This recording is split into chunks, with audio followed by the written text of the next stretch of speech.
అంబేద్కర్ జయంతి సందర్భంగా జరిగిన ర్యాలీలో ఓ వర్గానికి చెందిన యువకులు మరొక వర్గానికి చెందిన వారిపై దాడికి పాల్పడిన ఘటనను నిరసిస్తూ హిందూ వాహిని ఆధ్వర్యంలో చేపట్టిన ఆందోళన ఉద్రిక్తతకు దారితీసింది. దాడికి పాల్పడిన వారిని పట్టుకుని కఠినంగా శిక్షించాలని డిమాండ్ చేస్తూ ఆదిలాబాద్ జిల్లా కేంద్రంలోని రిమ్స్ ఎదుట రహదారిపై రాస్తారోకో చేపట్టారు. హిందూ వాహిని కార్యకర్తలు, హిందూ ధార్మిక సంఘాల సభ్యులు పెద్ద ఎత్తున తరలిరావడంతో పోలీసులు భారీగా మోహరించారు. అటు జై శ్రీరామ్, జై శివాజీ నినాదాలతో ఆ ప్రాంతమంతా దద్దరిల్లింది. టూ టౌన్ సీఐ పురుషోత్తం ఆందోళనకారులను సముదాయించే ప్రయత్నం చేశారు. అయినా వారు శాంతించకుండా అక్కడే భీష్మించుకుని కూర్చున్నారు. దీంతో పోలీసులు వారిని బలవంతంగా అరెస్ట్ చేయడంతో హిందూ వాహిని కార్యకర్తలు, పోలీసులకు మధ్య చిన్నపాటి తోపులాటకు దారితీసింది.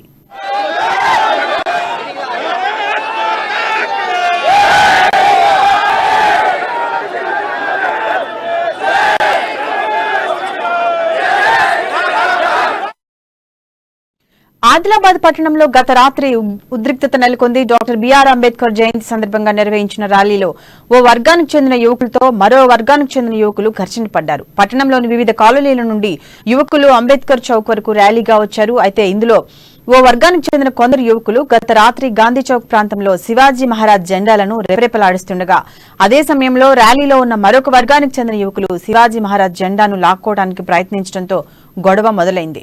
పెద్ద ఎత్తున గుమిగూడి మరొక వర్గానికి చెందిన యువకులపై దాడి చేశారు.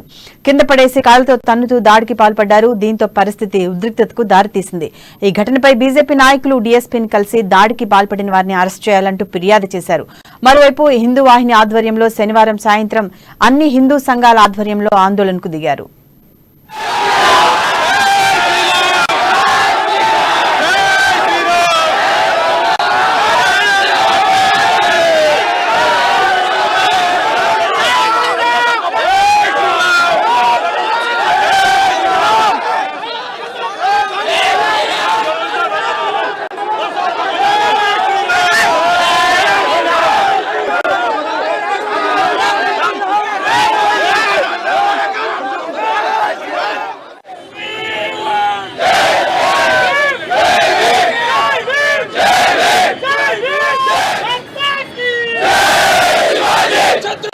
शिवाजी महाराज की भारत माता की